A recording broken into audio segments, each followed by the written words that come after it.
After a fierce gunfight in the Texas frontier, a wounded cowboy stumbles to the nearest homestead. Catherine Morris, the town's healer, finds him collapsed on her doorstep.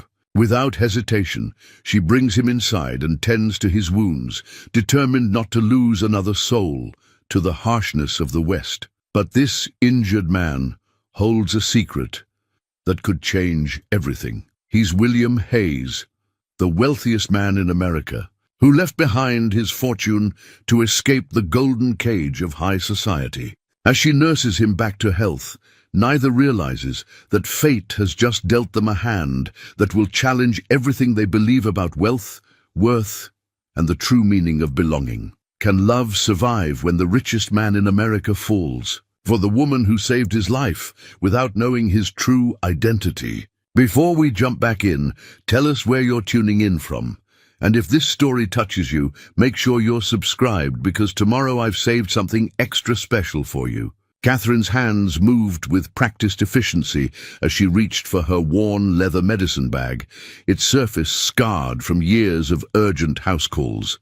The bag had been a gift from her father, who taught her everything she knew about healing, before consumption took him 3 winters ago. Inside lay an odd marriage of Western medicine and native remedies. Glass bottles of laudanum alongside pouches of willow bark, steel surgical tools next to carefully dried herbs from the Cherokee medicine woman who'd become her second teacher.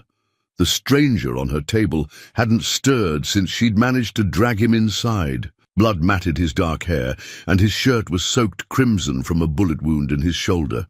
His clothes were trail-worn but well-made, unusual for these parts. Even unconscious, there was something about him that didn't quite fit the usual cowboy mold. "Hold on, stranger," she murmured, cutting away his shirt with steady hands. "You didn't make it this far to die on my table." The wound was clean, through and through. Catherine had seen enough gunshot wounds in her 6 years as the town's healer to know this one, while serious, wasn't likely fatal if treated properly. She cleaned it with carbolic acid, her movements gentle but sure. The man groaned, his eyes fluttering open. They were startlingly blue against his sun-darkened face. "Where? Safe," Catherine answered, pressing him back down as he tried. To rise, "You're at my homestead, about 10 miles outside of Copper Creek. I'm Catherine Morris, the local healer. You've been shot, but you'll live, provided you stay still and let me work." His eyes focused on her face, sharp despite the pain. There was an intelligence there that caught her attention, an alertness that seemed at odds with his rough appearance. "William," he managed. "William Smith." The hesitation before his surname was slight, but noticeable. Catherine had treated enough men with something to hide to recognize when someone was being selective with the truth. Out here, though, a man's past was his own business, at least until it caused trouble. "Well, Mr. Smith, you're lucky that bullet missed anything vital. I need to clean and stitch this wound. It's going to hurt." She reached for her medicine bag again. "I have laudanum if you want it." He shook his head, jaw set. "Just do what needs doing." Catherine nodded, respecting his choice. She'd seen how that particular medicine could grip a man's soul, and some preferred clean pain to the risk. As she threaded her needle, she studied his face. Despite the trail dust and blood, his features were refined. His hands, though calloused, showed none of the deep-set dirt common to men who worked the land. Everything about him was a contradiction. The needle pierced skin, and William hissed but didn't flinch. Catherine worked quickly, her stitches small and even. "You want to tell me what happened out there?" "Disagreement over cards." His voice was tight with pain. "Some men don't lose gracefully." It was a plausible enough story. She'd patched up plenty of men after card games gone wrong. But something in his tone rang false, like an actor reciting lines he'd rehearsed. "Must have been quite a pot," she commented, tying off another stitch. "Those men used good ammunition, not the cheap stuff you usually see in card game shootouts." William's eyes met hers briefly, a flicker of respect crossing his features. "You know your bullets. They know the wounds they leave." She finished the last stitch and reached for clean bandages. "Just like I know you're not telling me the whole truth. Out here, Mr. Smith, a lie can get a person killed just as surely as a bullet." His expression didn't change, but something shifted in his eyes, wariness perhaps, or surprise at being read so easily. Sometimes the truth is more dangerous than a lie. Catherine began wrapping his shoulder, her touch professional, but gentle. "And sometimes keeping secrets makes them fester worse than wounds. But that's your choice to make. My job is to heal the body. What you do with your second chance is your business." As she worked, the morning sun crept higher, streaming through her cabin's windows. The light caught the silver threads in her dark hair, earned more from experience than age. At 32, Catherine had seen enough of life's hardships to know that everyone carried wounds deeper than the flesh. She secured the bandage and stepped back, wiping her hands on her apron. "You'll need to rest for at least a few days. No riding, no fighting, and definitely no more card games. I have a spare room where you can recover. I can't impose. You can and you will." Her tone brooked no argument. "Unless you'd prefer to try your luck with the men who shot you.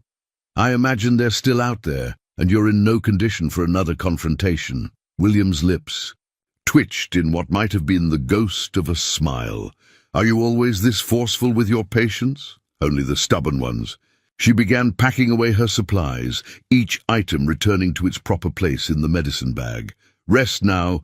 We can discuss terms of payment when you're stronger." As she turned to leave, his voice stopped her. "Thank you, Miss Morris. Not everyone would help a stranger without asking questions first." Catherine paused in the doorway, studying him. "Out here, Mr. Smith, we're all strangers, until we prove otherwise. It's what we prove that matters." Night fell over the Texas plains, bringing with it a fever that gripped William in its merciless hands. Catherine sat beside his bed, replacing the cool cloths on his forehead as he tossed and turned, his dreams spilling out in fragments of delirium. "The board meeting. Must attend. Father, please." His refined accent slipped through, nothing like the casual drawl he'd affected earlier. "The merger. Millions at stake." Catherine's hand stilled as she wrung out another cloth. This was no ordinary Cowboys fever talk. She treated plenty of ranch hands and drifters. Their dreams were of cattle drives and card games, not board meetings and mergers. A knock at the door startled her. At this hour, it could only be trouble. She grabbed her father's old shotgun from beside the door before opening it. Young Tommy from the telegraph office stood on her porch, shifting nervously. "Sorry to disturb you so late, Miss Morris, but this came marked urgent." He thrust a telegram toward her. "For a William Smith. Man in town said he might be out this way." Catherine's suspicion flared. "Who asked?" "Fancy fellow from back east, wearing one of them derby hats. Said it was important business." She took the telegram, pressed a coin into Tommy's hand. "You didn't see anyone out here, understood?" The boy nodded and scampered off into the darkness. Catherine closed the door, turning the telegram over in her hands. The paper was thick, expensive, not the usual cheap stock used for local messages. Behind her, William moaned in his fever dreams. "The foundations my father built. Can't let it crumble." Catherine broke the seal and unfolded the message. The text was oddly formatted, words arranged in an unnatural pattern. "Urgent stop board meeting. Proceeds without heir. Stop fortune at risk. Stop father gravely ill. Stop return immediately or lose. All stop encoded as agreed. Stop JP Morgan office NYC. Stop." She read it 3 times, pieces clicking into place. The man in her spare room wasn't just hiding something, he was hiding everything. A wealthy heir, running from his responsibilities, from a life she could barely imagine. William's voice cut through her thoughts, clearer now. "Catherine?" She tucked the telegram into her apron pocket and returned to his bedside. His eyes were open, fever bright, but lucid. "How long?" "Hours." She pressed a fresh cloth to his forehead. "Your fever's breaking." He caught her wrist, his grip surprisingly strong. "Did anyone come?" "Rest," she said firmly. deliberately avoiding the question. "You're not well yet." His eyes searched her face, and for a moment she thought he might press further. But the fever still had him in its grip, and consciousness was a fragile thing. His hand slipped from her wrist as he drifted back into uneasy sleep. Catherine sat back in her chair, studying his face. In sleep, the careful mask he wore slipped away. She could see it now, the subtle signs of breeding, of a life lived, far from dusty trails and humble cabins. Even his calluses were too new, like a man playing at being someone else. She pulled out the telegram again, reading it one more time before making her decision. Crossing to the fireplace, she fed the paper to the flames, watching as the expensive stock curled and blackened. Whatever he was running from, whatever destiny he was trying to escape, that was his business. Her job was to heal, not to judge. But as she returned to her vigil, a new worry gnawed at her. Men of wealth and power didn't vanish without consequences.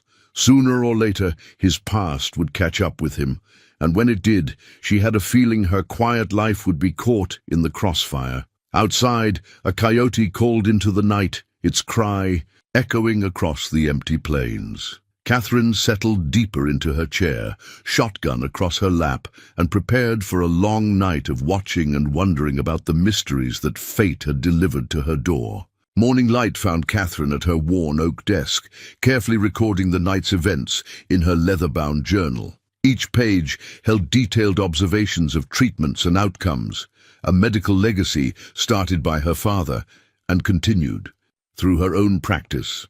Her precise handwriting filled the pages with both scientific observations and traditional wisdom. Patient W.S., gunshot wound to right shoulder, through and through, night fever broke by dawn. Traditional willow bark tea administered alongside standard treatments. Cherokee poultice shows promise in preventing infection. She paused, quill hovering over the page. How much of what she'd learned should she record? The telegram's revelations remained unwritten. Some secrets weren't hers to keep in ink. "You keep detailed records." Catherine started at William's voice. He stood in the doorway, pale but steady, shirt draped loosely over his bandaged shoulder. The fevered confusion of the night was gone from his eyes, replaced by sharp intelligence. "A knowledge saved is lives saved," she replied, closing the journal. "You should be resting." "I've rested enough." He moved into the room with careful grace, studying the shelves of dried herbs and medical texts. "Your practice, it's not exactly standard medical doctrine. Out here, we use what works." She watched him examine a jar of Cherokee healing herbs. Traditional medicine, native remedies. Saving lives matters more than where the knowledge comes from. Unconventional thinking. His fingers traced the Latin names she'd carefully written on each label. "But effective, clearly. Says the man who should be bedridden, but is instead critiquing my methods." There was a hint of amusement in her voice. "Would you prefer I had followed proper Boston medical procedures only?" A shadow crossed his face at the mention of Boston. "You've studied there." "My father trained there before coming west. He believed in learning everything, not just what was fashionable in Eastern circles." She stood, moving to check his bandages. "Something tells me you're familiar with those circles." His muscles tensed under her touch, but he didn't pull away. "What makes you say that?" "Your fever talk was enlightening." She kept her voice neutral as she examined the wound, though I'm sure a simple card game could explain everything. William's silence stretched for a long moment. When he spoke, his voice was quiet. "You don't seem like a woman who enjoys being lied to, and you don't seem like a man who enjoys lying." She stepped back, satisfied with the healing progress. "But we all have our reasons for the paths we choose." He turned to face her fully, searching her expression. "If you've guessed something of who I am, I've guessed you're a man running from something." She moved to her herb shelf, selecting dried leaves for a healing tea. "Beyond that, your business is your own, unless it brings danger to my door. The men who shot me won't be the only ones looking, will they?" Their eyes met in understanding. William moved to help her with the herbs, his hands surprisingly competent as he helped crush the leaves. "You're taking a risk, harboring me." "Life is risk," Catherine replied, adding the herbs to boiling water. "My father taught me that along with medicine. He came west with nothing but his medical bag and his dreams of helping people who had no other hope. Conventional wisdom said a proper Boston doctor had no business in frontier medicine. But he proved them wrong. We both did." She poured 2 cups of the fragrant tea. "Sometimes the only way forward is to break with what's expected of us, to find our own path." William accepted the cup, his fingers brushing hers. "Even if that path leads us far from everything we've known." "Especially then." Catherine met his gaze steadily. "The question is, what are we running toward, not just what we're running from?" The morning light streamed through her windows, catching the glass bottles on her shelves and casting rainbow patterns across the room. For a moment, they stood in comfortable silence, each contemplating paths chosen and unchosen. Finally, William spoke. "Your father would be proud, seeing how you've carried on his work. Combined the best of both worlds." Catherine smiled softly, touching the spine of her medical journal. "We all leave some kind of legacy. The trick is making sure it's one worth leaving." His expression grew thoughtful as he sipped the healing. A tea, and she wondered if he was thinking of a very different kind of legacy, one measured in dollars and boardrooms rather than lives saved and knowledge shared. The wanted poster appeared in Copper Creek 3 days later, carried by riders who asked too many questions. Catherine spotted it tacked to the general store's board while picking up supplies. "Armed and dangerous. 3 men wanted for attempted murder and robbery. Last seen near Copper Creek territory. $500 reward for information leading to capture." The sketches beneath weren't particularly detailed, but the descriptions caught her eye. Suspects believed to be hired guns from back east. Well-armed, well-funded. Consider extremely dangerous. "Quite a sum for regular bandits," old Mr. Henderson commented, coming up beside her. "Those fellows asking around town about your patient seem mighty interested in that poster." Catherine's hand tightened on her basket. "What fellows?" 2 men, dressed city fine despite the dust. "Asking if anyone's seen a wounded man, said he's wanted for theft back east." He peered at her knowingly. "Told them I hadn't seen anyone special lately. Figured if you're keeping someone hidden up at your place, you've got good reason." "Thank you, Mr. Henderson." She pressed a small packet of willow bark into his hands. "For your arthritis." "Ain't nothing to thank. We take care of our own out." "Here." He pocketed the medicine. "Better hurry home, though. Those men were mighty interested in which direction your property lay." Catherine kept her pace measured as she left town, but her mind raced. The pieces were fitting together. The quality of ammunition that had wounded William, the telegram, and now hired guns with eastern connections. Whatever William was running from, it had caught up with them. Her horse's hooves kicked up dust as she urged him faster along the familiar trail. Rounding the last bend before her homestead, she pulled up short. 2 horses were tied to her front rail, fine animals with eastern saddles. Through her front window, she could see William, standing tensely in her sitting room, facing 2 well-dressed men. Even from outside, she could read the threat in their postures. Catherine slid quietly from her horse, reaching for the rifle she kept mounted on her saddle. The weight of it was familiar in her hands as she moved toward the house. Unpleasant. "Business could end here, Mr. Hayes." A cultured voice drifted through the open window. "Simply return with us, sign the papers, and this unfortunate episode can be forgotten." "And if I refuse?" William's voice was cold, nothing like the warm tone she'd grown accustomed to. "Then perhaps we discuss this with the local sheriff." A wealthy heir stealing company funds before disappearing. It would make quite a scandal, though I doubt it would reach the papers before. Unfortunate accidents tend to happen in such wild territory. Catherine had heard enough. She pushed open her own front door with the rifle raised. "Gentlemen, I believe you're trespassing." The 2 men turned, hands instinctively moving toward hidden weapons. They were mirror images in tailored suits and carefully trimmed beards. The older one smiled thinly. "My apologies, madam. We're merely having a business discussion with Mr. Hayes here. In my home, uninvited while armed? She kept the rifle steady. We have different definitions of business. Miss Morris, the younger man stepped forward. This needn't concern you. Mr. Hayes is wanted for nothing that concerns you, William cut in sharply. The money was mine to take, my inheritance, my right. Your father is using his illness to force my hand. William's voice was tight with anger. As he's always done. Catherine's finger rested lightly on the trigger. I don't care about Eastern inheritance squabbles, but I do care about threats made under my roof. Leave, now. The older man's smile vanished. You're interfering with private business matters, madam. That could be dangerous. More dangerous than a woman who's lived her whole life on the frontier and knows every pressure point and vital organ in the human body. She smiled grimly. I can demonstrate if you'd like. A tense moment passed. Finally, the older man nodded slightly. We'll withdraw. For now. He turned to William. Consider our offer, Mr. Hayes.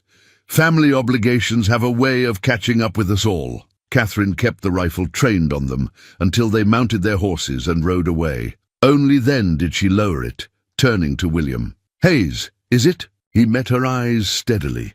William Hayes III, of Hayes Banking and Rail. And yes, I took money from the company, my trust fund, which my father is using to try to force me to marry for business connections rather than love. And the men who shot you?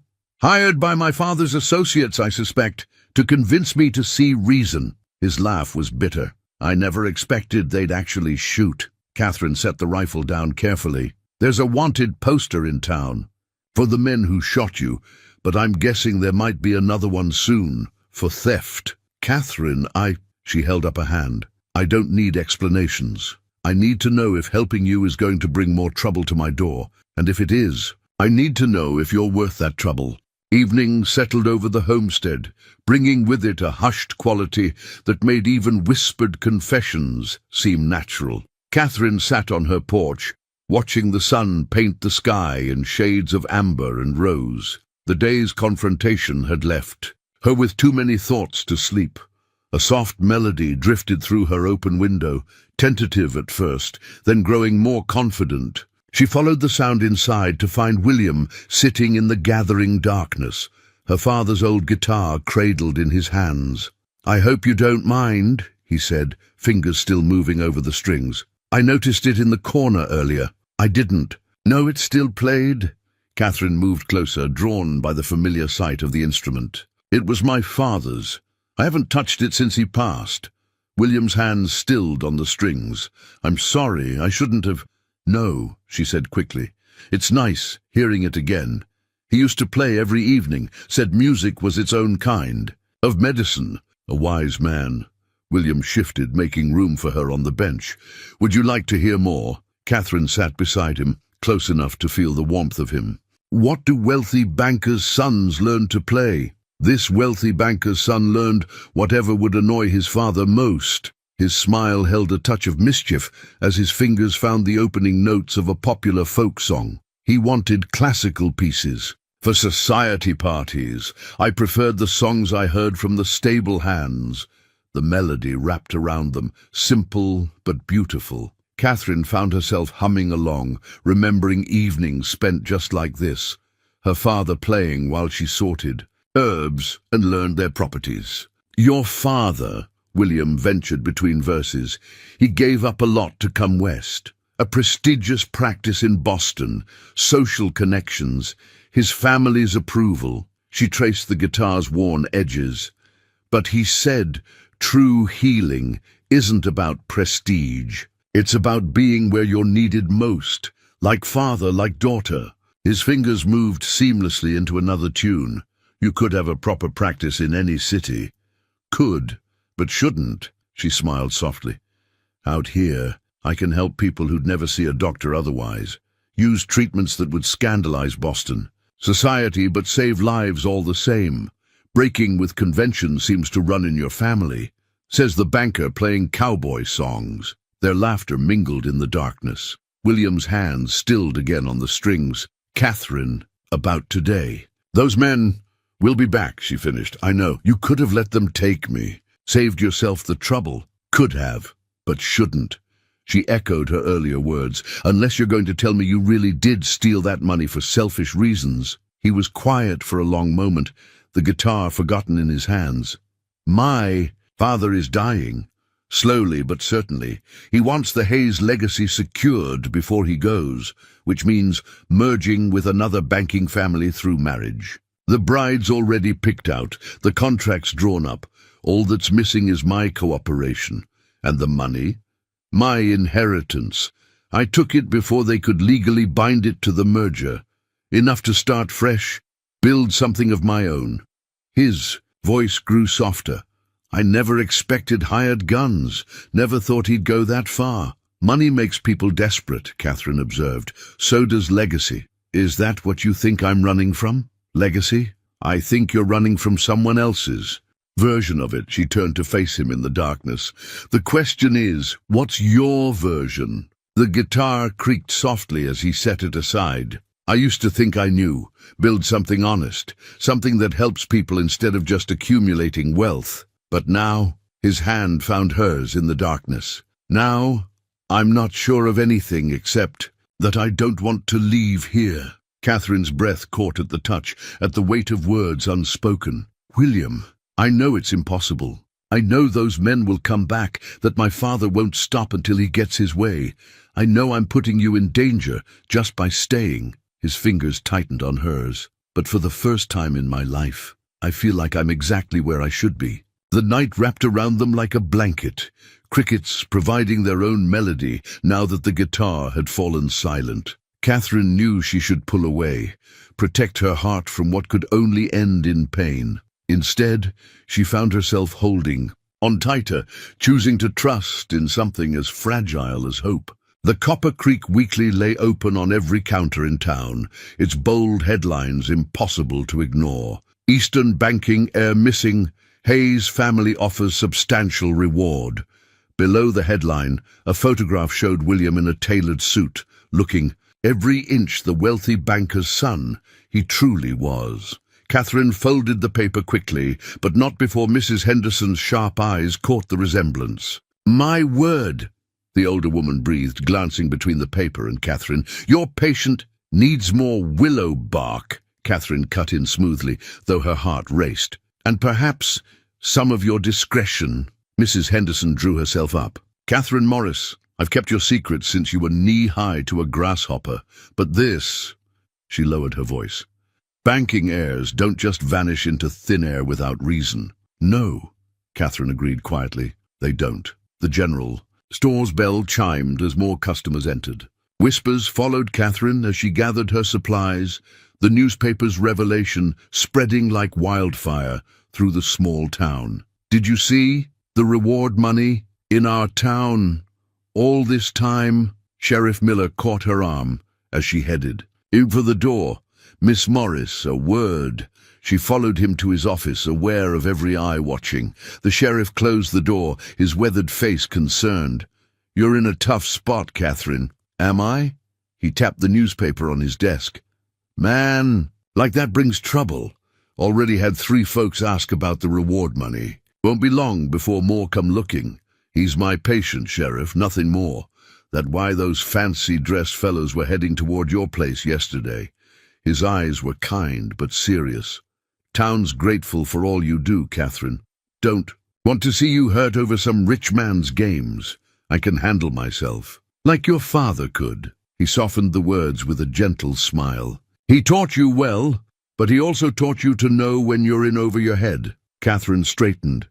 Is this official business, Sheriff? Just friendly concern for now, he sighed.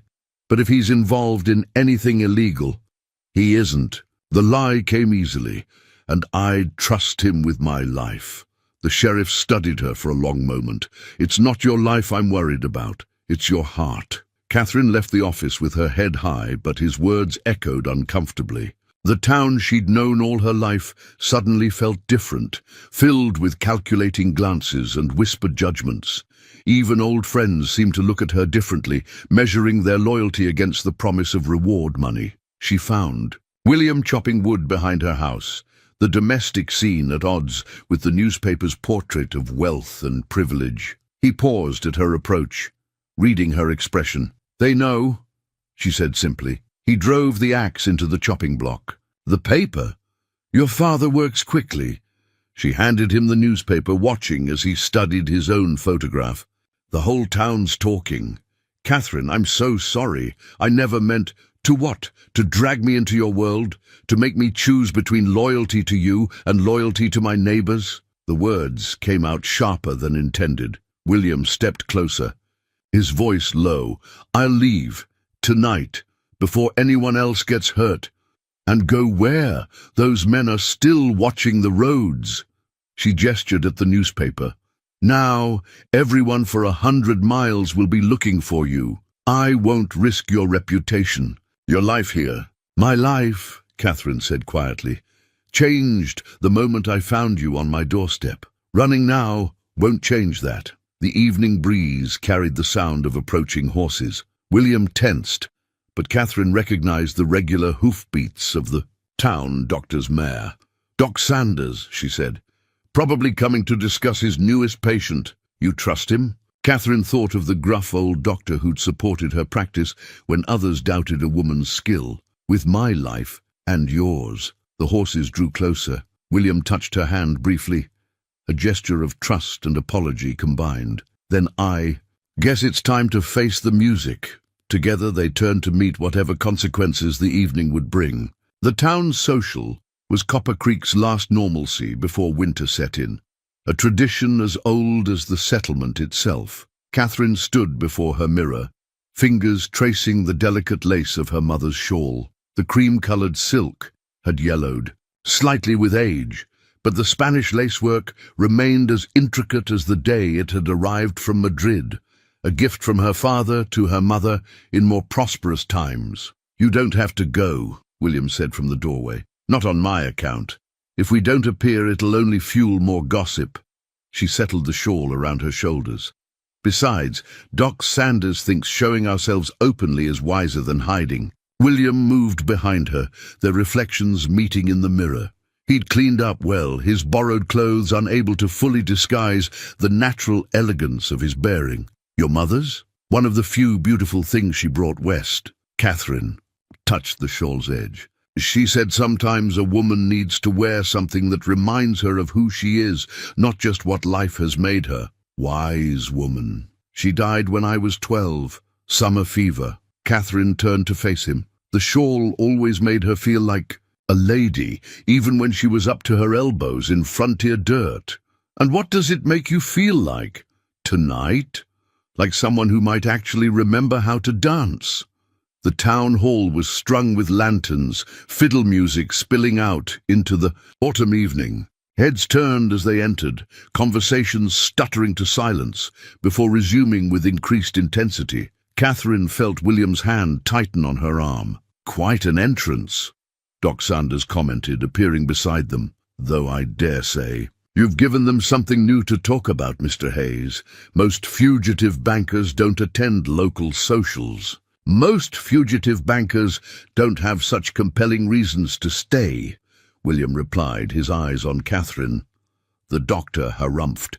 "Well, might as well give them a proper show. Catherine hasn't danced at one of these things since she took over her father's practice." The fiddles struck up a waltz. William turned to Catherine with a formal bow that belonged more in a Boston ballroom than a frontier social. "Miss Morris, would you do me the honor?" She should have refused, should have maintained professional distance. Instead, she found herself taking his hand, letting him lead her onto the floor. His stance and grip were impeccable, nothing like the rough frontier dancing she remembered. "I believe," she murmured as they turned, "your dancing might be giving you away, Mr. Hayes." "Worth it," he replied, guiding her through a graceful spin. "Though I must say, you move more like a society lady than a frontier doctor yourself." "Father insisted we learn. Said healing isn't just about medicine, it's about moving easily in any company." They drew closer with each turn, the rest of the room fading away. Catherine was acutely aware of his hand at her waist, of the warmth, where their bodies nearly touched. Her mother's shawl swirled around them like captured starlight. "They're all watching," she whispered. "Let them." His voice was soft but fierce. "Let them see that I'm not running anymore. Not from my father, not from who I am, and certainly not from how I feel about you." The music swelled, and he drew her into another turn. Catherine caught glimpses of familiar faces, Mrs. Henderson beaming approval, Sheriff Miller looking concerned, Doc Sanders hiding a smile behind his beard. The town's judgment hung in the balance, but in that moment, she found she didn't care. They moved together as if they'd danced 1,000 times before, his sophistication and her grace combining into something that transcended both their worlds. The silk shawl floated around them, a reminder of beauty in unexpected places. As the music drew to a close, William's steps slowed. They stood in the center of the floor, closer than propriety allowed, both breathing quickly from more than just the dance. "Catherine," he started, his voice rough with emotion. A commotion at the door cut him off. The postmaster burst in, waving a telegram. "Sheriff!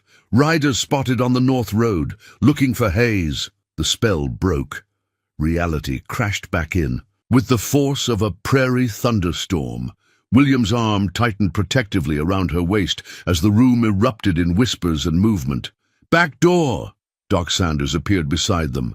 "My carriage is ready." Catherine clutched her mother's shawl closer, suddenly grateful for its reminder of strength in desperate times. One perfect dance. That's all they'd been granted. Now it was time to face what came next. But as they slipped into the darkness, she knew with certainty that she wouldn't change her choice.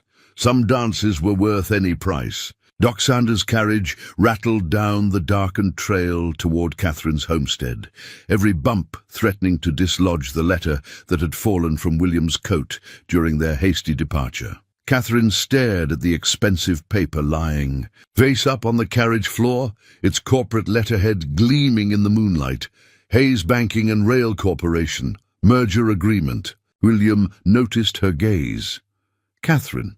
She snatched up the letter before he could stop her, eyes scanning the formal text. "Regarding the proposed merger between Hayes Banking and Rail Corporation and Lancaster Financial Holdings to be facilitated through the marriage of William Hayes III and Miss Eleanor Lancaster, total combined assets estimated at $15 million, conditional upon the return of misappropriated funds totaling $250,000. $250,000. Her voice was barely a whisper.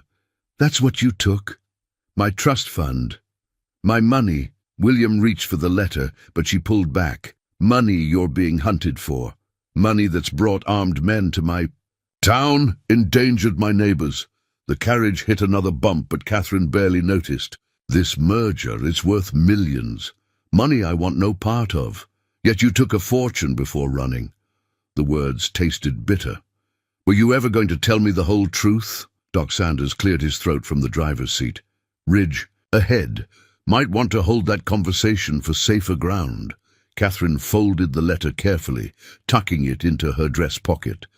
The rest of the ride passed in tense silence, broken only by the horses' hooves and the creak of carriage wheels. At her homestead, Doc Sanders helped them inside before taking up watch by the window. "Riders'll have to come by the main road. We'll have warning." Catherine lit a lamp, its glow harsh against the night's shadows. The letter seemed to burn in her pocket, demanding answers. "How much danger are we really in, William?" He ran a hand through his hair, the gesture stripping away his careful composure. "The merger. It's not just about money. Lancaster Holdings is failing. My father's banking empire needs their political connections to survive. Without this marriage, your father's legacy crumbles." She pulled out the letter again. "So you took enough money to ensure your independence, but did you think about what that money might cost others? The bank's depositors, the workers? It's not that simple, isn't it?" Catherine's voice cracked. "My father taught me that healing means doing no harm. But you've brought harm to my door, to my town. And for what? To spite your father. To be free, the words burst from him. To build something honest, something that helps people instead of crushing them under interest rates and foreclosures. To be more than just a pawn in my father's game of empire building. Noble intentions, she said quietly, paid for with other people's futures. William crossed the room, taking her hands in his. The letter crumpled between them. Catherine, everything I've told you about my feelings, about wanting a different life, that's all true, but not the whole truth. She pulled away. You. Let me believe you were running from an unwanted marriage, not from theft charges that could destroy everything I've built here. Would you have helped me if you'd known? That's not fair. She turned to the window, where Doc Sanders still kept watch. I helped you because I believed in you, because I thought you were fighting for something right. I am. His voice was rough with emotion. But I'm not perfect. I'm just a man trying to find his way to something real, something true. He paused. Someone true. Catherine closed her eyes, feeling the weight of choices pressing down. Outside, a coyote called, a lonely sound in the vast night. When she spoke again, her voice was steady. If we survive this night, you need to make this right. Find a way to return the money, face your father, deal with the consequences of your choices. She turned back to him. And if you don't, if you keep running, you'll do it alone. The lamp flickered, casting dancing shadows on the walls. In the distance, they heard the first sounds of approaching horses. In the tense moments before the riders arrived, William pulled a worn photograph from his inside pocket. The edges were soft from handling, the image showing a younger version of himself standing beside a stern-faced man in an expensive suit. Behind them loomed the imposing facade of Hayes Banking and Rail. The day I became vice president, William said quietly, holding the photograph in the lamplight. Father was so proud, his legacy secured. He traced the edge of the image. Look at my smile, so confident I could change things from the inside. Catherine studied the photograph. The younger William's smile didn't reach his eyes. What changed? I discovered what that legacy really meant. Foreclosing on families during hard times, driving smaller banks out of business, using political connections to crush competition. His hand tightened on the photograph. Father called it progress. I called it corruption. Hoofbeats grew closer. Doc Sanders moved away from the window. Riders coming, at least 6. Back door, Catherine decided, gathering essential supplies. We can cut through the oak grove. No, William set the photograph on the table. No more running. William, you were right. About all of it. He straightened his shoulders, looking more like the banker in the photograph than the cowboy she'd nursed back to health. I have to face this. Make it right. They'll arrest you. Better than watching them destroy everything you've built. Here, he touched her cheek gently.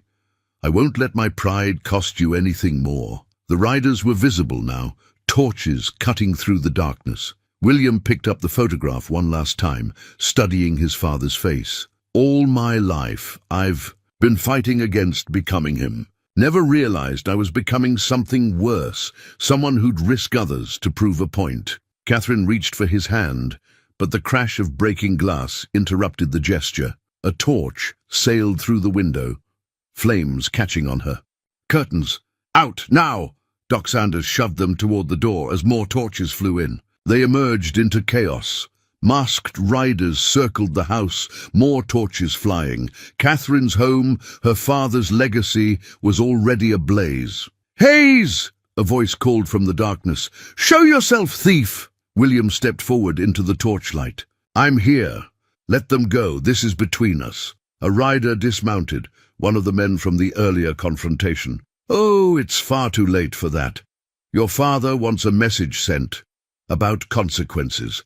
Catherine's medical bag was still in her hands. She reached inside, fingers closing around a bottle. William, when I say run, I won't leave you. Miss Morris, Doc Sanders interrupted quietly. That bottle you're holding better be what? I think it is. She nodded slightly. The ether she used for surgeries was highly flammable, one thrown bottle near their torches. Now! She hurled the bottle high. It shattered near the riders, flames whooshing up in a spectacular burst. Horses reared in panic, riders scattered. William grabbed her hand and they ran, Doc Sanders covering their retreat with his shotgun. Behind them, Catherine's home burned.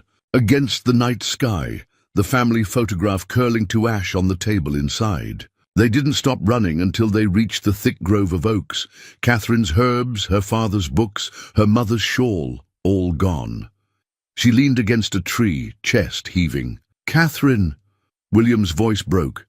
"I'm so sorry. Your home. Homes can be rebuilt." She straightened, steel in her voice. "But first, we end this. No more running, remember? We. You're not the only one who's lost something to pride." She looked back at the orange glow on the horizon.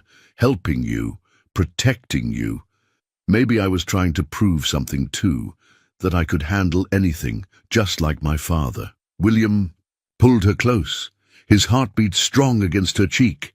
In the distance, they could hear the town's fire bell ringing. "So what now?"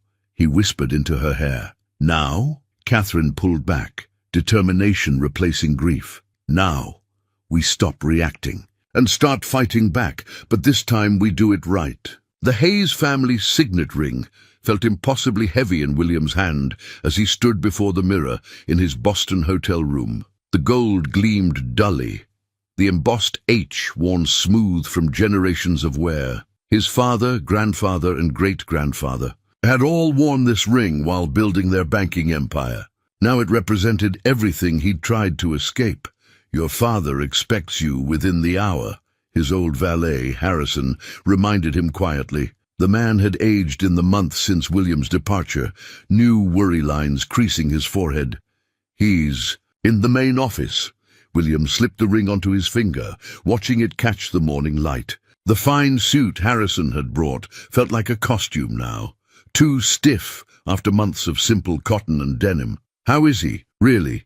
"Worse, sir. The doctors say—" Harrison hesitated. "Winter may be difficult." The ring seemed to tighten around his finger. William had returned to face his father as a man, to make things right. He hadn't expected to be racing against death.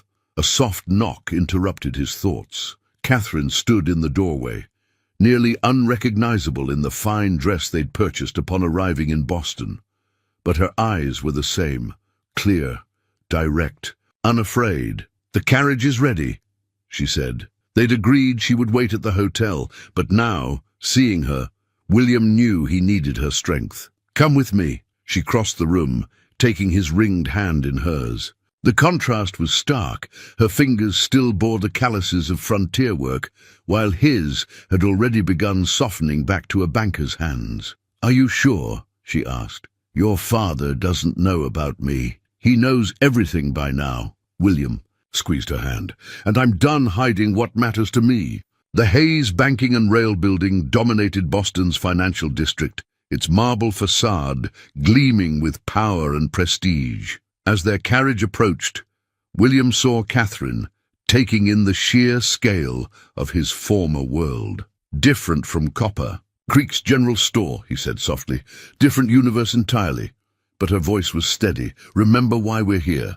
The ring caught the light again as William helped her down from the carriage. Yes, he remembered. They had a plan: return the money, negotiate peace, protect Catherine's town from further revenge. Simple in theory, nearly impossible in execution. Inside, the bank's massive lobby fell silent as they crossed the marble floor. Whispers followed them up the grand staircase. "Young Mr. Hayes, the prodigal son. Who's the woman?" William's father's office occupied the entire top floor. A testament to the power of the Hayes name. Outside its carved oak doors, William paused. "Last chance to wait here." Catherine straightened his tie, her touch anchoring him to what was real. "Together. Remember." The office was exactly as he remembered, all dark wood and leather, the huge desk dominating the space like a throne. Behind it, William Hayes the Coup looked diminished somehow, illness eating away at his imposing frame, but his eyes were sharp as ever as they took in his son's return. "So," the older man said, "the prodigal returns with a companion." His gaze raked over Catherine dismissively. William's hand tightened around the ring. "This is Catherine Morris, the woman who saved my life when your hired guns nearly took it. Unfortunate business, that." His father waved it away. "But necessary, as you forced my hand. The money, William?" "Being transferred back as we speak, with interest." "Ah," a thin smile. "And now you'll sign the merger agreement? See sense at last?" "No." William stepped forward, Catherine beside him. "I'm here to negotiate new terms, ones that don't involve marriage contracts or political manipulation." His father's laugh was harsh. "You think you have leverage? You're a thief, son, a fugitive.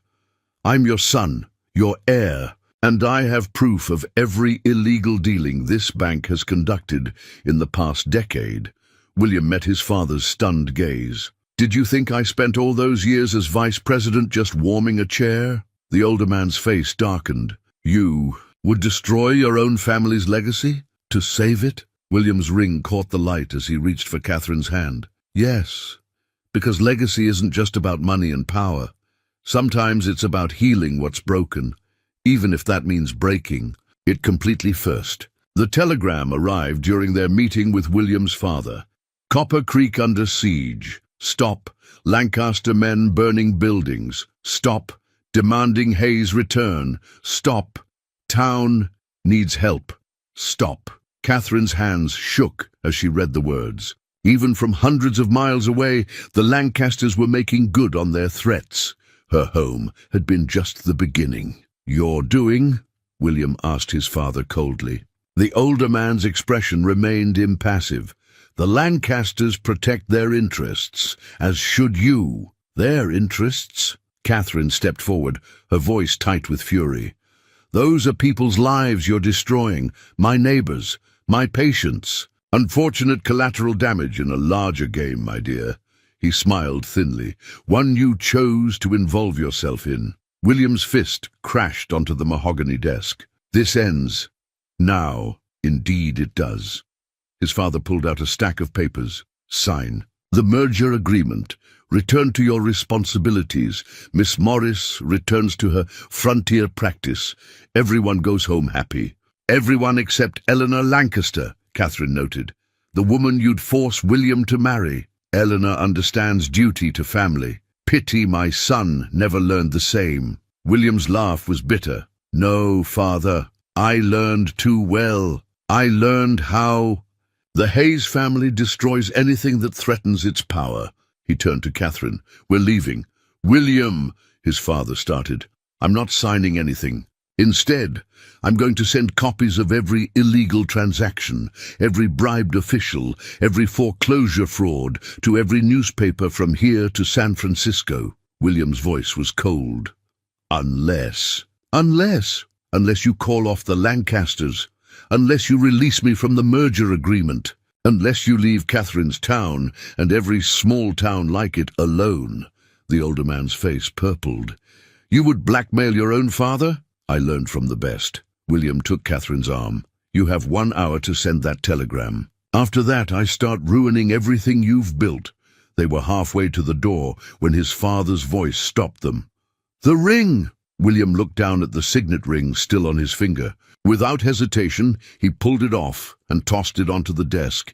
"Keep it. I found something worth more." They rushed from the bank to the telegraph office, sending urgent messages to Doc Sanders and Sheriff Miller. But it would take hours for any response to reach them, hours during which Copper Creek burned. "We have to go back," Catherine said as they returned to their hotel. "Now." "Agreed." William was already packing. "But not alone." "What do you mean?" He smiled grimly. "I wasn't idle during my time as vice president. I made friends among those my father crushed, powerful friends who owe me favors. Friends with guns? Friends with badges." He pulled out another telegram. "U.S. Marshals have been building a case against the Lancasters for years. Seems their banking practices make my father look honest." Catherine caught his meaning. "So, while your father's planning to sacrifice them in the merger, they're about to discover just how expendable they are." He touched her cheek. "The Marshals are already heading to Copper Creek. We just need to beat them there." They took the next train west, but the journey felt endless. Every stop, Every delay was agony, as Catherine imagined her town under siege. The telegram had mentioned buildings burning. Her clinic, the general store. How many people were hurt while she played politics in Boston? William watched her from across their private compartment. "We'll make it right, will we?" She met his eyes. "Your father, the Lancasters, they see my town as nothing but pieces on a board, acceptable losses in their game of wealth and power. Then we'll show them the pieces can fight back." He took her hand. "Your father taught you that healing isn't just about medicine. Sometimes it's about standing up to the sickness." Catherine squeezed his hand, remembering her burned home, her scattered medicines, her father's books turned to ash. And what if the sickness is too big? What if we're just two people against an empire? Then we build a better empire. William's voice was fierce. One that heals instead of destroys. One that serves instead of rules. He paused. "Together?" Before she could answer, the train whistle pierced the air. Another delay. But this time, through the window, Catherine saw smoke on the horizon. Copper Creek was burning. William wrote his resignation letter by lantern light as their train raced west, his precise handwriting steady despite the rail car's movement. "To the Board of Directors, Hayes Banking and Rail Corporation, we, William Hayes III, hereby tender my immediate and irrevocable resignation from all positions within Hayes Banking and Rail Corporation, including my seat on the Board of Directors and my rights as heir to the Hayes financial empire." Catherine watched him write, noting how each word seemed to lift a weight from his shoulders. The formal language couldn't hide the Declaration of Independence beneath. "You're really doing this," she said softly. He kept writing. "Furthermore, I relinquish all claims to my inheritance and future interests in the corporation, with the following conditions: all actions against the town of Copper Creek and its citizens must cease immediately. The proposed merger with Lancaster Holdings must be terminated. A fund of $1 million must be established for rural medical clinics throughout the Western Territories." $1 million. Catherine's breath caught. "William, a fraction of what the Hayes Empire has taken from towns like yours." He didn't look up from the page. "It's time that money did some actual good." The letter continued, laying out terms that would reshape his father's empire. Programs for fair lending, restrictions on foreclosures, requirements for community investment. Each condition was a brick torn from the wall between wealth and conscience. "Your father won't accept this." "He will." William's pen scratched across the paper. "Because the alternative is watching his legacy crumble under federal investigation. Everything I learned, every corrupt deal and hidden account, it's all documented in a letter to the Treasury Department, to be delivered if these terms aren't met." Outside their window, the landscape blurred past in the darkness. Somewhere ahead, Copper Creek burned, but here, in the quiet of their compartment, William was fighting with his greatest weapon, the truth he'd spent years gathering. He signed the letter with a flourish, then began a second document. "To the United States Marshal Service, I hereby testify to the following crimes committed by Lancaster Holdings." "They'll never forgive you," Catherine said quietly. "Good." He sealed both letters. "I've spent too long seeking forgiveness from the wrong people." The train whistle shrieked, and the conductor called out the next stop. Still hours from Copper Creek, but every mile brought them closer to whatever aftermath awaited them. What if we're too late? The fear Catherine had been holding back crept into her voice. What if there's nothing left to save? William set down his pen and took her hands. "Then we rebuild, not just buildings, but something better, something that stands against men like my father and the Lancasters." "With what?" "They have all the power, all the money. They have paper." He tapped the letters. "We have people. Real people who work and build and heal. That's worth more than all their banknotes and merger agreements." A memory struck Catherine, her father saying something similar when they'd first arrived in Copper Creek. "Money's just paper," he told her. "Trust, respect, community. That's real wealth." The train swayed around a bend, and William steadied her. The lantern light caught his face, showing none of the entitled banker she'd first suspected him of being. Here was a man who'd chosen his path no matter the cost. "I meant what I wrote," he said, "about the medical clinics. Your father's dream of frontier medicine. It shouldn't die because men like my father think profit matters more than people." Catherine touched the letters, feeling the weight of promise in the expensive paper. "You're choosing a side that could cost you everything." "No," he smiled, and for the first time since Boston, it reached his eyes. "I'm choosing the side that showed me what everything really means." The train's rhythm surrounded them. Wheels on rails, steam and steel, driving them forward, like a heartbeat, like destiny, like the pulse of possibility. Whatever waited in Copper Creek, they were no longer just running from something, they were running toward it, together. William gathered the letters, his resignation and testimony, both. "Ready?" Catherine nodded, thinking of home, of healing, of battles worth fighting. "Ready." Dawn broke over Copper Creek as their train pulled into the station. The deed to the Henderson property was clutched in Catherine's hand, a hasty purchase telegraphed ahead by William, ensuring they'd have a place to make their stand. The sea, large plot of land overlooking the town, would give them a clear view of both friend and foe. Smoke still rose from several buildings, but the town wasn't destroyed. If anything, it looked like a fortress. Barricades blocked Main Street. Townspeople stood watch with rifles, and Doc Sanders' clinic had become a makeshift command center. "Hayes!" Sheriff Miller's voice boomed across the platform. "You've got nerve showing your face here." "Sheriff." William stepped forward, hands raised. "We brought help." As if on cue, the second train whistle sounded.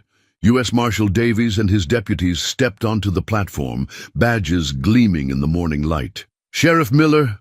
Davies nodded. "We have warrants for several members of the Lancaster organization. I believe they've been causing trouble in your town." The sheriff's weathered face broke into a grim smile. "You could say that. They're holed up at the Crystal River Mine, about 3 miles north, been using it as their base to raid us." Catherine unfolded the deed. "Then it's time we gave them a proper welcome. The Henderson property overlooks that mine. Strategic. Thinking," Davies approved, "but risky. They'll see you coming." "That's the idea." William took the deed, studying the property lines. "They want Hayes, money and power. Let's show them what that really means." The next hours were a blur of activity. Word spread through town that William and Catherine had returned with federal law behind them. Townspeople emerged from their defensive positions, offering help, sharing information about Lancaster movements. Mrs. Henderson brought coffee and biscuits to the clinic where they planned. "Property's yours now," she told Catherine. "But something tells me you're planning more than just a new homestead up there." Catherine smiled, remembering her burned clinic. "Something bigger. Something that serves the whole territory. The deed gives us water rights too," William added, spreading out a map. "Enough to support a proper medical facility, training programs for frontier doctors, everything Catherine's father dreamed of. If we survive the next 24 hours, Marshal Davies reminded them. The deed sat between them on the planning table, more than just paper now.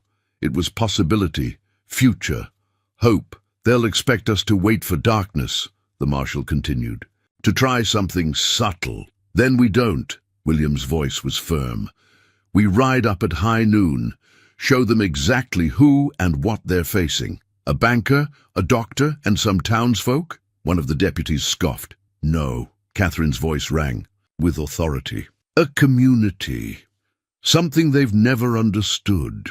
The plan came together quickly. The Marshal's men would circle behind the mine, while William and Catherine approached from the Henderson property.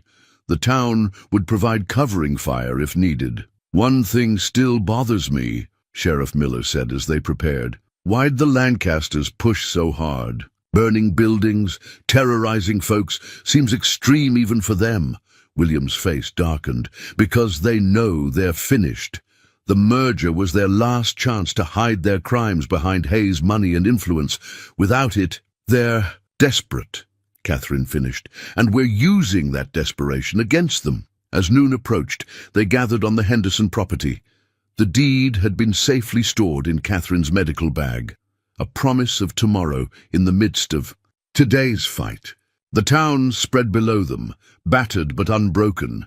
Beyond it, dust rose from the mine road as Lancaster men spotted their approach. "Last chance to back down," Marshal Davies offered. Catherine checked her medical supplies, ready for whatever came. "This is our home, all of ours. We don't back down from that." William took her hand, and she felt the absence of his family ring, a space now filled with something stronger than gold and tradition. "Ready?" he asked, not just to her but to everyone gathered. The answering chorus of "ready" echoed across the property that represented so much more than land. It was their line in the sand, their foundation for the future, their declaration that some things were worth any price. "Then let's show them," William said, "what real power looks like." Together they began their descent toward the mine, the deed to their future safely stored, while the present demanded their courage, their unity, and their unwavering stand against those who would destroy everything they held dear. The silver-plated pistol in William's hand caught the high noon sun. His father's initials were engraved on the grip, WH2, a graduation gift meant to symbolize the power of the Hayes name. He'd never fired it until today. "That's far." "Enough, Hayes," a Lancaster man called from the mine entrance. "Unless you want more buildings burning." William stepped forward, the pistol lowered but ready. Catherine moved with him, her medical bag at her side. Behind them, Marshal Davies and his men spread out quietly, using the terrain for cover. "It's over, McLean," William called back. "The merger's dead. Your boss's crimes are exposed. Federal marshals have the mine surrounded." James McLean emerged from the shadows, elegant suit incongruous against the rugged mine entrance. "You stupid boy. You think this is about money? About banking," he sneered. "This is about power, the kind your father understood before you betrayed him." "My father understood fear," William replied. "Mistook it for respect." More men appeared, rifles aimed. Catherine counted 8, all hardened professionals, the kind of men wealthy families kept hidden until dirty work needed doing. "Last chance, Hayes," McLean offered. "Walk away. Take your doctor friend back east. Live your soft, wealthy life." William's grip tightened on his father's pistol. All his life he'd tried to escape his father's shadow, never realizing he'd been living in it even as he ran. "Can't do that," he said, quietly. "Then I guess we do this the hard way." McLean raised his hand to signal his men. The first shot came from behind them, Marshal Davies taking out a Lancaster man trying to flank their position. Then all hell broke loose. William pulled Catherine behind a boulder as bullets peppered the ground. His father's pistol barked, twice keeping McLean pinned while the marshals advanced. "You know what your father told me about you, Hayes?" McLean shouted over the gunfire. "Said you were too soft, too concerned with common folk. Said you'd destroy everything he built with your foolish ideals." "He was right," William called back. "I'm destroying it and building something better." A Lancaster man broke cover, running for better position. Catherine's voice rang out. "Will, 10 o'clock!" The silver pistol came up smoothly. One shot, and the man fell clutching his shoulder. Non-fatal, but effective, just as Catherine had taught him during their target. "Practice." "Nice shot," she said, already pulling bandages from her bag. "I had a good teacher." He touched her hand briefly. "Ready to end this?" She nodded, and William stood, his father's pistol held high. "McLean, look around you. Your men are down, or surrendering. The marshals have the high ground. It's finished." "Nothing's finished." McLean's voice was desperate now. "Your father promised us protection, promised us power." "My father's promises were worthless," William said clearly, letting his voice carry to all the surviving Lancaster men. "Just like his vision of power, but I'm making you a new promise. Surrender now, testify against Lancaster, and you'll get fair treatment." A tense moment passed. Then one by one, rifles clattered to the ground. McLean stood alone, his world crumbling around him. "You're just like them," he spat. The common folk, weak, soft. His hand moved like lightning, drawing a hidden pistol. 2 shots rang out as one. McLean's bullet whined past William's ear. His father's pistol kicked in his hand, and McLean fell. Catherine was moving before the echo faded, her doctor's instincts overriding everything else. She reached McLean, hands already working to stem the bleeding. "Why?" McLean gasped as she treated him. "Why help me after everything?" "Because this is what real power looks like," she said firmly. "The power to heal instead of harm." William knelt beside them, his father's pistol now tucked away. The silver plating was smudged with powder burns, the elegant engravings stained with use. Like his father's legacy, its superficial beauty had been stripped away, revealing the tool beneath, one that could destroy or protect, depending on the hands that held it. "He'll live," Catherine announced, finishing the bandage, though he might wish otherwise when the marshals start their questioning. William helped her up, both of them dirty and powder-stained, but standing tall. Around them, marshals were taking prisoners, treating wounds, restoring order. "Ready to build something new?" he asked softly. Catherine looked over the battlefield. That would soon become the site of their new clinic. "More than ready!" A week after the shootout, Catherine and William spread the blueprint across a makeshift table in what remained of her clinic. The carefully drawn plans showed something far grander than her original building, a proper frontier hospital rising from the ashes of conflict. "Eastern architecture, Western practicality," William explained, tracing the lines. "Modern surgical facilities here, traditional healing spaces here, room to train new doctors, quarters for patients' families." Catherine studied the details. Large windows for natural light, wide porches for recovering patients, separate wings for different types of care. The blueprint combined everything she and her father had dreamed of with resources they'd never imagined possible. "The town council approved it this morning," William continued, "along with plans to rebuild everything the Lancasters destroyed.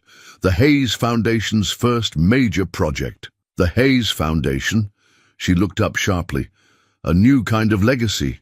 He smiled. "Using my inheritance to heal the damage banking empires like my father's caused, starting here, then spreading to other frontier towns that need help." Doc Sanders shuffled in, studying the blueprint with knowing eyes. "Mighty ambitious. Your father won't take kindly to his money being used." "This way." "He doesn't have a choice." William's voice was firm. "The evidence I gathered gave us leverage. This foundation was part of the deal to keep the Hayes name out of the papers." Catherine traced the space marked traditional medicine wing, where she would teach other healers the Cherokee remedies that had saved so many lives. "This is really happening. Construction starts next week. We've got crews coming from—" "No," she interrupted. "This, us, everything we talked about during the fighting, building something that matters." William took her hand, his fingers warm and sure against hers. "Every word, every promise." Doc Sanders cleared his throat. "Well, speaking of promises, the town's been talking about you two. Has it now?" Catherine tried to sound unconcerned, but her cheeks warmed. "Seems folks think it ain't proper, you two working so close together without—" He coughed. "Official arrangements. Do they indeed?" William's eyes danced. "And what do you think, Doc?" "I think," the old doctor straightened, "I think Catherine's father would have liked you, son. Once he got past the whole wealthy banker thing." Catherine blinked back sudden tears. Coming from Doc Sanders, who'd been her father's closest friend, it was the highest praise possible. The blueprint crinkled as William rolled it carefully. "Actually, I had plans drawn up for something else too." He produced a second set of drawings. "A house up on the Henderson property, big enough for a family, close enough to the hospital, for emergency calls." Catherine's breath caught as she studied the plans. Like the hospital, it was a perfect blend of worlds, Eastern comfort and Western practicality. A doctor's house, a banker's house, their house. "Only if you want it," William said softly. Are you asking what I think you're asking? Depends. His smile was tender. Are you answering what I think you're answering? Doc Sanders threw up his hands. Lord, save me from young folk who can't speak plain. Catherine Morris, this man's asking you to marry him. William Hayes, she's saying yes. Now can we get back to planning my new operating theatre? They laughed, the sound echoing through the damaged clinic. Outside, hammers rang as townspeople worked to rebuild. Wagons loaded, with construction materials rattled past. The town was healing, growing, becoming something new. You know, Catherine said, studying both blueprints. We're building more than just buildings here. William nodded. A new kind of foundation, one that supports people instead of crushing them. Speaking of support, Doc Sanders interjected, Mrs. Henderson's planning the wedding already. Says if you two think you're doing this without a proper celebration, you've got another think coming. A proper celebration? William raised an eyebrow at Catherine. What do you say, Dr. Morris? Ready to scandalize Boston society by having a frontier wedding? Only if you're ready to scandalize frontier society by bringing Boston manners to it. Deal. He sealed it with a kiss that made Doc Sanders grumble and look away. The blueprints lay forgotten for a moment as they held each other, their dreams taking solid form in ink and paper, in brick and wood, in love and purpose. Tomorrow would bring more challenges, buildings to raise, wounds to heal, bridges to build between worlds that had seemed impossibly far apart. But for now, they stood in the ruins of what had been, holding the plans for what would be, and knew that sometimes the greatest adventures start with a single blueprint and the courage to imagine something new. The wedding quilt grew piece by piece, each square telling its own story. Mrs. Henderson brought the first patch, silk from her own wedding dress. Then came calico from the miners' wives, muslin from the farmers' daughters, even a scrap of fine lace from Doc Sanders's late wife's collection, each piece sewn with care, creating something greater than its parts. Catherine found the women working on it in the church basement, their needle and thread creating art from memory and hope. Mrs. Henderson held up a corner to show her the intricate pattern. Every stitch a blessing, the older woman explained. Every piece a prayer for your future. The center square caught Catherine's eye, her mother's shawl, salvaged from the ashes of her old home, transformed into a sunburst pattern. Surrounding it, the women had sewn images that told their story. A medical bag, a compass, crossed paths, healing herbs, and at the corners, the Hayes banking symbol reimagined as a rising sun. We wanted to show both worlds coming together. Young Mary Thompson explained shyly, like you and Mr. Hayes. Construction on the new clinic continued overhead, the sounds of progress providing rhythm to the women's work. Catherine touched the pieces of her mother's shawl gently. It's perfect, she whispered. Speaking of perfect, Mrs. Henderson said, with a knowing smile, your Boston guests are arriving today. Sure you're ready for that? Catherine smoothed her skirts. New ones, ordered from Boston but styled for frontier practicality. As ready as I'll ever be. The Eastern contingent arrived that afternoon. William's Aunt Elizabeth, his cousin Margaret, and a handful of progressive-minded friends who'd supported his vision for the Hayes Foundation. They brought trunks of fine gifts and barely concealed curiosity about the frontier town that had captured their William's heart. My dear, Aunt Elizabeth said, embracing Catherine warmly, you must tell me everything. How you're planning to combine modern medicine with frontier healing. William says you're revolutionizing rural health care. We're trying, Catherine admitted, leading them through the partially constructed clinic. Traditional wisdom, modern science, and enough space to teach others. Margaret touched the hanging blueprints. Uncle would have apoplexy seeing Hayes' money spent this way. Father's learning to adapt, William said, joining them. Amazing how federal investigations encourage flexibility. The women laughed, and Catherine marveled at how natural it felt. These sophisticated Easterners blending with her frontier world, like the quilt pieces, different but creating something beautiful together. That evening, The town hosted a dinner that would have impressed any Boston society event. Copper Creek's women had outdone themselves, proving that frontier hospitality could match Eastern elegance. The quilting circle unveiled their masterpiece, and Aunt Elizabeth actually cried. "Such artistry," she breathed, touching the detailed stitching. "Such meaning in every piece." "That's Copper Creek," Catherine said proudly. "We build beauty from whatever's at hand." Later, watching William dance with his aunt while Doc Sanders taught Margaret frontier reels, Catherine found herself beside Mrs. Henderson again. "Having second thoughts," the older woman asked kindly, "about joining these two worlds?" Catherine watched William laugh as he stumbled through the unfamiliar steps. "No, just thinking about how sometimes the best medicines are the unexpected ones. Like a banking heir turned frontier doctor's husband? Like a town that takes broken pieces and stitches them into something stronger." The quilt hung in a place of honor, its patterns catching lamplight.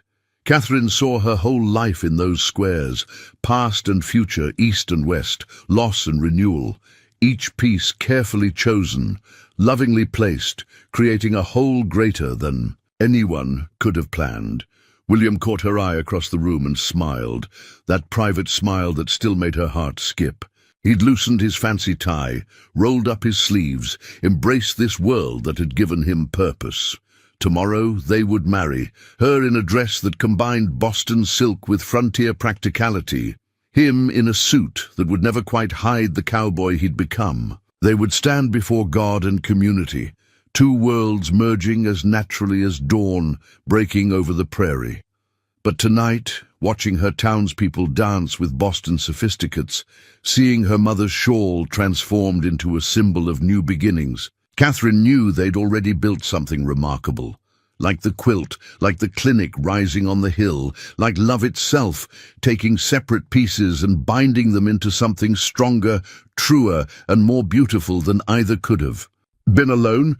1 year later, Catherine's first medical textbook sat fresh from the Boston printers. Frontier Medicine, Combining Traditional Wisdom with Modern Practice by Dr. Catherine Morris Hayes. Its leather binding gleamed in the morning light streaming through the clinic's windows.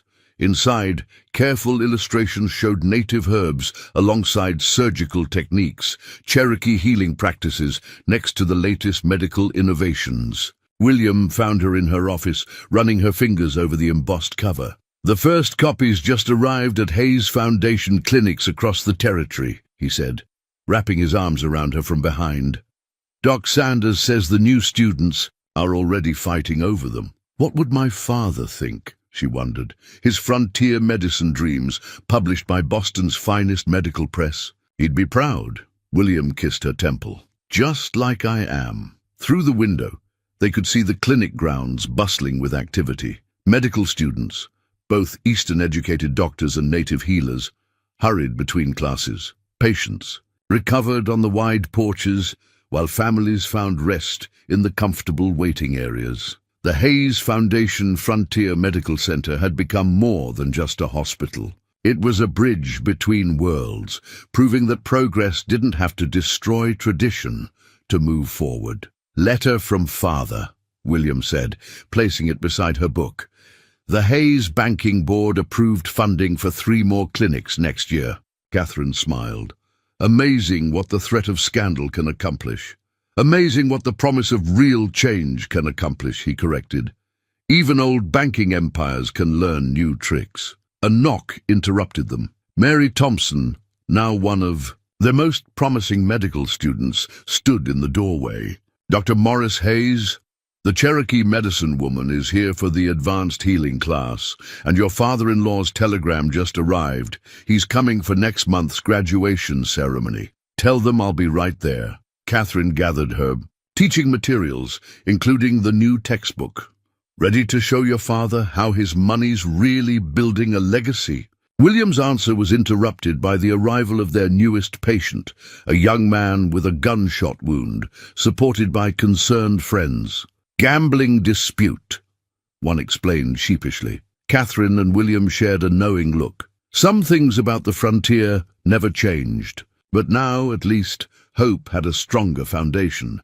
She opened her textbook to the relevant chapter, gesturing for her students to gather round.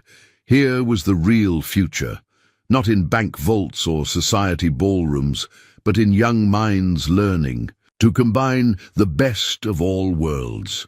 Watch closely, she instructed as William assisted her with the patient. This is how we build bridges, one person at a time. Outside, the sun rose higher over Copper Creek, glinting off the clinic's new windows and the town's rebuilt streets. The wedding quilt hung proudly in their home on the hill, a daily reminder of how beauty could rise from ashes and how love could transform not just two people, but entire worlds. Their story had become part of frontier legend. The banker, who chose love over empire, the healer, who showed him a different kind of wealth. But the real story was written in the lives they touched, the bridges they built, and the legacy they created together. It wasn't the ending anyone had expected. It was better, the end.